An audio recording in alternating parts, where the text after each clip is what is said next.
नमस्कार, आप देख रहे हैं RAD न्यूज़। मेरा नाम योगेश चक्रवर्ती है और इस वक्त हम वाराणसी के पांडेपुर में हैं। पांडेपुर का ये जय अम्बे बिंदु चाय की दुकान है और यहाँ हम जन की बात करने आए हैं। यहाँ के लोगों से जानने आए हैं कि आने वाले विधानसभा चुनाव को लेकर ये क्या सोच रहे हैं। यहाँ पे बड़ी संख्या में लोग मौजूद हैं, तो चलिए पांडेपुर की जनता से जानते हैं उनके मन की बात, उनसे जानते हैं कि वो कौन से मुद्दे हैं जो इनके वोट को प्रभावित करेगा।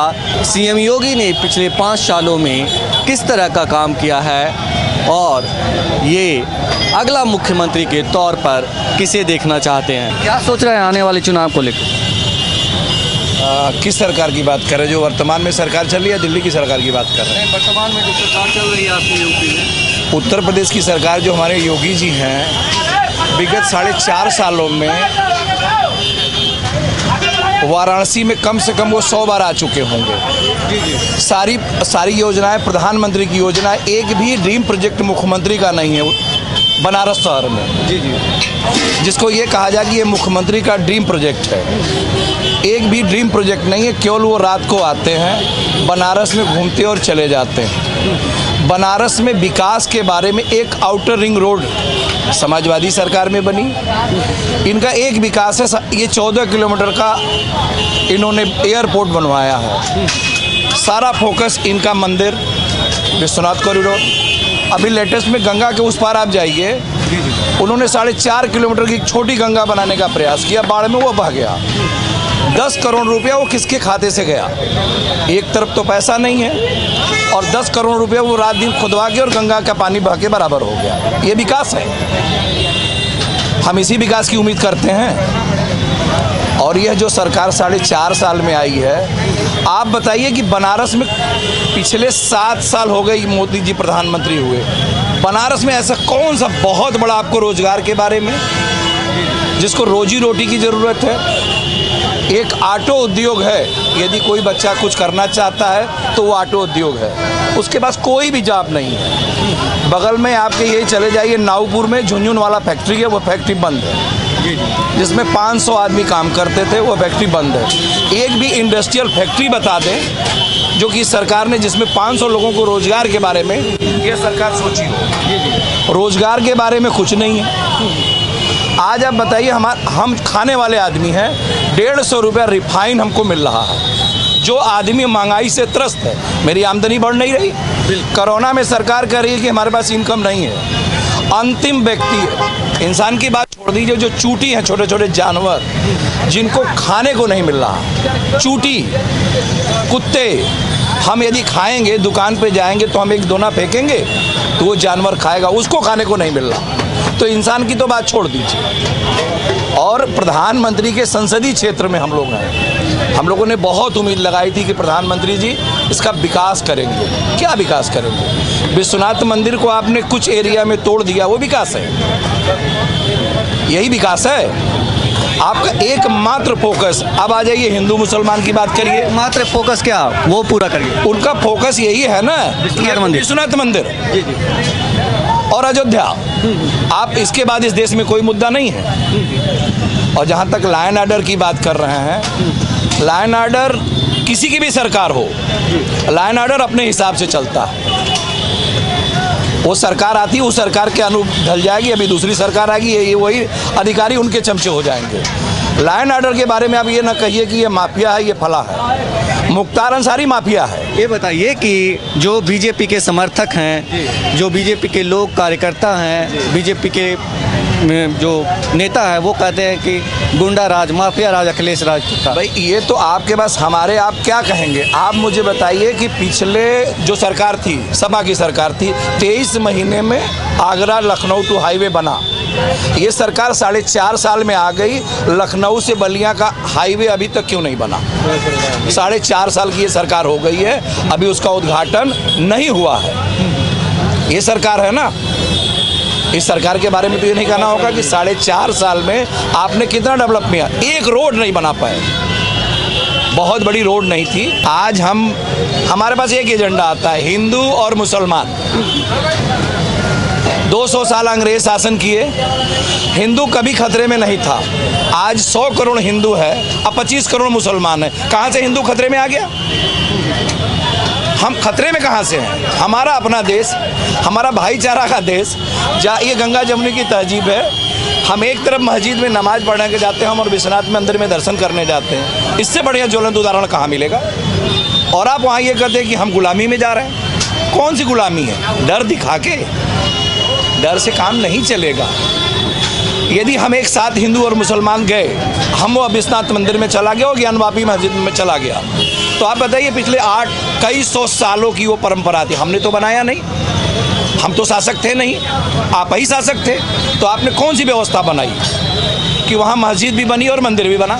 ये कह रहा है कि 70 साल में जो नहीं हुआ देश में, पिछले 7 साल में हुआ, और देश जो है विश्व गुरु बनने की ओर अग्रसर है। सारा ठीक रहा। इन लोगों को कांग्रेस को दिखाई देता है कि ये सारा खेल कांग्रेस का। आप बेच किसको रहे हो? भारत पेट्रोलियम आपने बेच दिया, एयर इंडिया आपने बेच दिया, जिसको मन में आए बेच रहे हो। पैसा कहाँ से आएगा? ऐसे आएगा। अभी सरकार 3 से 4 दिन पहले फैसला की है कि 6 लाख करोड़ रुपया वो जुटाएगी सड़क और दूसरे सरकारी जमीन को गिरवी रख करके। कई हजार करोड़ रुपए का आप विस्टा हाउस बना रहे हैं, संसद भवन बनाने जा रहे हैं 10,000 करोड़ रुपए, 20,000 करोड़, 20,000 करोड़ का। वह जरूरत है हमारे लिए? नहीं। हमारे पास मेडिकल नहीं है। अभी ये महोदय बोले हैं कोरोना काल में बनारस में इंफ्रास्ट्रक्चर के नाम पे हमारे पास 2 सरकारी हॉस्पिटल, एक दीनदयाल हॉस्पिटल और एक कपिल चौरा। दूसरे आदमी, बनारस की आबादी 25 लाख, यहाँ 25 लाख लोग रहते हैं, 25 से 30 लाख लोग, 25 से 30 लाख लोग, और ये दोनों हॉस्पिटल में फुल कर दिया था तो 500 आदमी के बाद ग्राम आदमी नहीं आ सकता है। बच्चा BHU का स्ट्रेंथ कितना है? 500। यदि टोटल आबादी उसके अंदर जाए तो आदमी मरेगा। भाग्य भरोसे, अपने अपने भरोसे से, जो बच गया वो भगवान भरोसे, जो मर गया वो भी भगवान भरोसे। ये बताइए कि आप क्या चाहते हैं? अगली सरकार कैसी चाहते हैं और किसकी चाहते हैं? सरकार किसी की भी हो, मैं यदि ये बोल दूं कि भाई ये भारतीय जनता पार्टी की सरकार खराब है या अच्छी है, ये मेरा मत नहीं है। जनता इनका इंतजार कर रही है कि 2022 में सबका विकास, सबका साथ, नारी सम्मान। आपने वो चीर हरण पे बात की थी। वह औरत जा रही थी BDC में, लोकतांत्रिक व्यवस्था में सबको वोट चुनाव लड़ने का अधिकार है। वो औरत जा रही थी, उसका पर्चा छीना गया, उसका पल्लू छीना गया। क्यों? आप तो सन्यासी हो ना, आपने तो अपने को गृहस्थ आश्रम से छोड़ के सन्यास आश्रम में चले गए और आप फिर वहीं आ गए। तो आपने ऐसा कौन सा परंपरा अपनाया? आपके BDC नहीं थे, आपके जिला पंचायत मेंबर नहीं थे, अब फिर भी आपने जबरदस्ती सिस्टम को बनाया। और बनाने के बाद प्रधानमंत्री जी ने कहा कि योगी जी ने बहुत अच्छा काम किया। आप उसको सही कह रहे हैं। ये देश बहुत बड़ा है, बहुत बड़ा है। भारत की मौलिक विभिन्नताओं में भारत की मौलिक एकता निहित। हम विभिन्न होते हुए भी, विभिन्न भाषा, विभिन्न बोली, विभिन्न प्रांत, विभिन्न पानी का रंग हमारा अलग है, फिर भी हम एक हैं। और उसमें एकमात्र रंग में हिंदू और मुसलमान। आज किसान बैठे हैं, 9 महीने से किसान दिल्ली के बॉर्डर पे बैठे हैं। ये खालिस्तानी है, ये अफगानिस्तानी है। राज्यसभा की मेंबरा बोलती हैं कि ये सब मवाली हैं। किसान तो किसान है, किसी जात का नहीं है। आज हम जो खाते हैं उसी किसान का खाते हैं, हम उसके बदले में 1 रुपया देते हैं, वो अलग बात है, पर मेहनत तो किसान करता है। जी वो ठीक है। ये बताइए, आपने बात की कि सरकार कोई आए जाए, ये बताइए कि योगी जी पिछले तकरीबन 5 साल हो जाएगा कुछ महीने के बाद, तो इससे पहले अखिलेश जी थे, मायावती जी भी यहाँ पे शासन कर चुकी हैं, तीनों में कौन अच्छे? विकास के मामले में यदि बात करेंगे, पिछले 20 सालों के विकास में जितना अखिलेश सरकार ने विकास किया इंफ्रास्ट्रक्चर के मामले में, जो अखिलेश की सरकार थी वह इंफ्रास्ट्रक्चर के मामले में बहुत गुड गवर्नर थी, सरकार है। आप रही बात क्राइम और करप्शन की बात करते हैं, इन्होंने अभी कहा कि क्राइम और करप्शन नीचे से आता है, क्राइम ऊपर से आता है। हमारे ब्लड के अंदर जब हमारा करप्शन घुसा हुआ है तो मैं उसको कैसे ख़त्म कर सकता हूँ?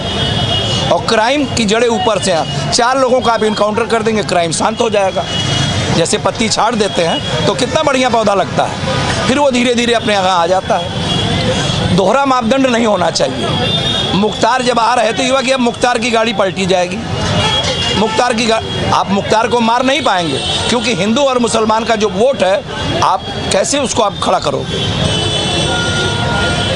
वो हिंदू मुसलमान का जो आपका चक्कर है उसको कैसे ख़त्म करोगे? क्योंकि आपकी नींव वही है, आपकी नींव हिंदू और मुसलमान है, इसके सिवा आपके पास कोई नहीं है। और रही मैंने आपसे फिर कहा है कि पिछले 4.5 सालों में मुझे कोई भी ऐसा प्रोजेक्ट बताइए जो मुख्यमंत्री का ड्रीम प्रोजेक्ट हो।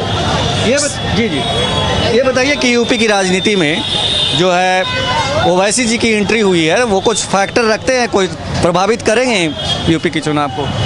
अब हमको ये बताइए, ओवैसी जी बिहार गए, उन्होंने 5 सीटों को डिस्टर्ब कर दिया। ओवैसी जी बंगाल गए, थोड़ा वहाँ डिस्टर्ब कर लिया।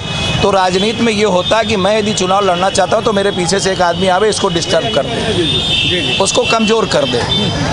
ओवैसी ही हैदराबाद है, वहाँ के सांसद है, वहाँ का वो एक छत्र राज है। हैदराबाद पर्टिकुलर, मैं हैदराबाद जा चुका हूँ। हैदराबाद में यदि ओवैसी बोल देंगे दिन तो दिन है, और रात तो रात है। तो ओवैसी की बात हम उत्तर प्रदेश की राजनीति में, और मतदाता अब समझदार हो चुका है, उसको आगे के बारे में सोचा जाएगा। इसी कोरोना काल में भाई साहब इतनी विभत्स स्थिति हम लोग अपनी ज़िंदगी में नहीं देखे हैं कि हम ऑक्सीजन के लिए मर जाएं। और रोटी की बात छोड़ दीजिए, हम ऑक्सीजन के लिए मरें। और ऑक्सीजन के लिए लोग सिलेंडर ले लेके घूम रहे थे। ये सरकार लास्ट में करी कि मैंने बहुत बढ़िया मैनेजमेंट किया। अवार्ड भी मिला योगी जी को। मिलेगा भाई, मिलेगा। हम ही राजा हैं, ऊपर वाली सरकार का राजा मैं ही हूँ ना। डबल इंजन की सरकार, वो सरकार जो कहेगी वही होगा।